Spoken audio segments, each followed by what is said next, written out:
आज बताएंगे कि एसिडिक मीडियम में केमिकल इक्वेशंस को किस तरह बैलेंस किया जाए।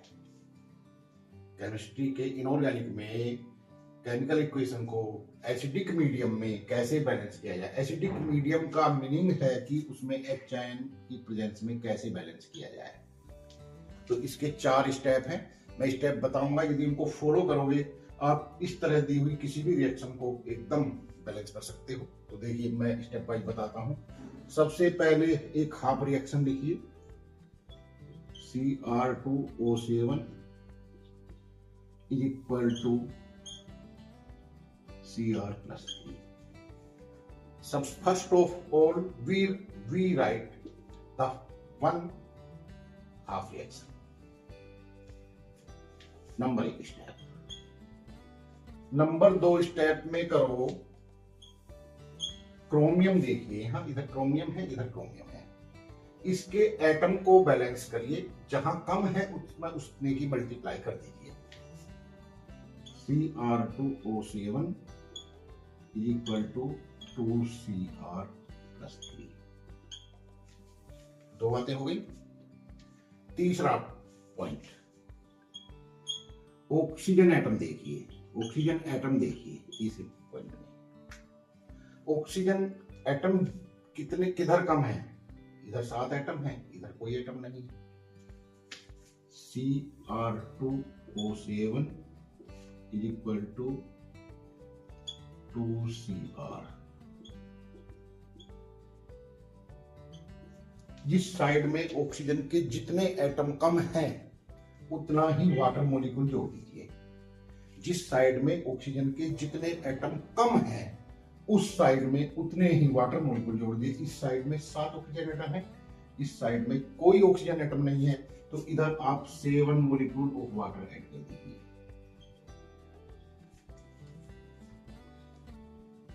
नंबर 4, हाइड्रोजन एटम या आयन कोई भी कह दीजिए। यहां तक हो गई हमारी। Cr2O7 is equal to 2Cr+7H2O। अब हम देखेंगे हाइड्रोजन एटम। इधर कितने हैं? कोई नहीं है। लेफ्ट हैंड साइड में कोई हाइड्रोजन एटम नहीं है। राइट हैंड साइड में देखिए, 7 दूनी 14, 7 2 जा 14 हाइड्रोजन इधर है, इधर कोई नहीं है। जिधर हाइड्रोजन कम है उतने ही हाइड्रोजन आयन जोड़ दीजिए।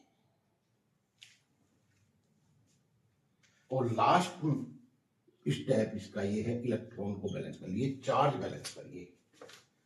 Cr2O7 plus 14H is equal to 2Cr3 plus 7H2O।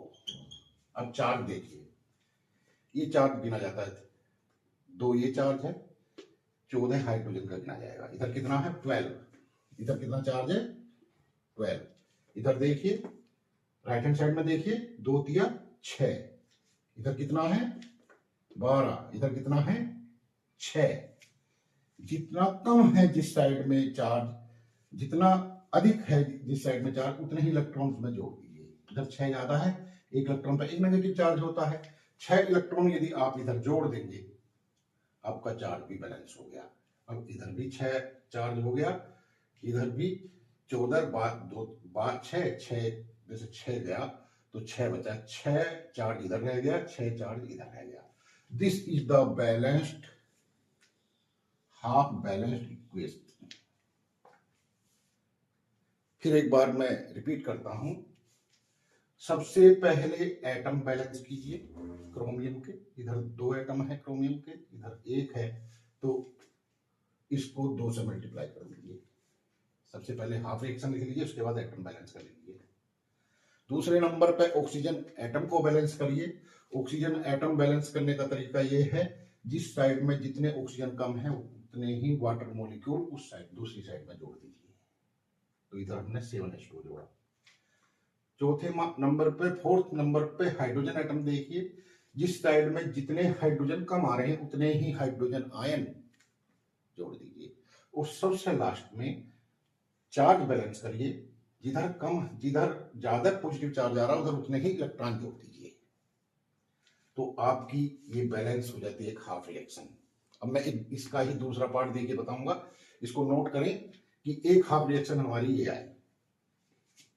अब यहां मैं बताता हूं कि दूसरी हाफ रिएक्शन कैसे, दूसरी और आसान है इससे। इसका दूसरा पार्ट NO3 पहले लिख लें half reaction, NO2 change into NO3।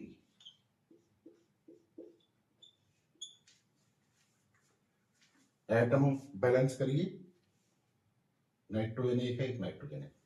Hydrogen oxygen को नहीं देखते हैं, हाइड्रोजन ऑक्सीजन को बैलेंस, एटम बैलेंस करने में बाद में दूसरे स्टेप में देखेंगे, नेक्स्ट स्टेप में देखेंगे। पहले स्टेप में नाइट्रोजन को देखें, इधर भी एक नाइट्रोजन, इधर एक नाइट्रोजन, किसी की मल्टीप्लाई करने की कोई जरूरत नहीं है। अब क्या देखेंगे हम, ऑक्सीजन देखेंगे, ओ एटम, इधर 2 है, इधर 3 है, इधर एक कम है, NO2 minus equal to NO3, इधर एक ऑक्सीजन कम है, इधर कम है, तो एक वाटर मॉलिक्यूल जोड़िए। दूसरे नेक्स्ट नंबर में देखेंगे hydrogen atom, NO2 minus plus H2O equal to NO3। अब देखिए इधर 2H है, इधर कोई H नहीं है, इधर जितने H कम है उतने ही HN जोड़ दीजिए। और सबसे लास्ट में चार्ज देख लीजिए, इलेक्ट्रॉन देख लीजिए या चार्ज कह लीजिए, NO2 minus plus H2O equal to NO3 minus plus 2HN। अब चार्ज देखिए, इधर एक नेगेटिव, 2 पॉजिटिव, एक पॉजिटिव है, इधर एक नेगेटिव है, तो इधर भी इलेक्ट्रॉन जोड़कर एक नेगेटिव बनाइए। 2 पॉजिटिव तो एक पॉजिटिव आ रहा है, यदि हम 2 इलेक्ट्रॉन यहां जोड़ देंगे तो इधर भी एक नेगेटिव हो जाएगा। This is the second balance half reaction. जब आप इस रिएक्शंस को बैलेंस कर रहे हैं, यदि एक रिएक्शन में इलेक्ट्रॉन, एक हाफ रिएक्शन में इलेक्ट्रॉन लेफ्ट हैंड साइड में जुड़ रहे हैं और दूसरी हाफ रिएक्शन में इलेक्ट्रॉन दूसरी साइड में आ जाते हैं, तो आपकी रिएक्शन मान लो ठीक बैलेंस हुई है, आपने ठीक काम किया है। यदि एक इलेक्ट्रॉन एक ही साइड में आपके जुड़ के आ रहे हैं, आपने कहीं ना कहीं उसमें गलती की है। अब दोनों रिएक्शनों को मिलाकर लिख दीजिए, तो आपको ये बैलेंस इक्वेशन मिल जाएगी। तो ये दोनों की हाफ रिएक्शन पहले लिख लें, फिर दोनों को जोड़कर लिख दें जो पहले हमने की थी इसको, तो आपकी कोई भी रिएक्शन, कोई भी आयनिक रिएक्शन एसिडिक मीडियम में बैलेंस हो जाएगी। हाइड्रोजन आयन यदि दोनों तरफ आ रहे हैं तो जोड़ घटा लीजिए, आपको एक बैलेंस इक्वेशन मिल जाएगी। तो ये है आयनिक इक्वेशंस को बैलेंस करने का बेस्ट तरीका। आप इसको सीख लेंगे, प्रैक्टिस कर लेंगे, 2-4 इक्वेशन में आप एकदम करने लगेंगे। नीट में और अदर एग्जाम में ये बहुत आती हैं, ये नंबर पूछ लेता कहाँ कितने की मल्टीप्लाई होनी है, क्या होना है, तो आप थोड़ा सा यदि प्रैक्टिस करेंगे तो फिर धीरे धीरे इसके सिद्धस्त हो जाते हैं और ये खूब करनी आ जाती है। प्रैक्टिस समझ कर ही करिए, रटिए नहीं। यदि रटेंगे तो आप केमिस्ट्री कभी नहीं सीख सकते।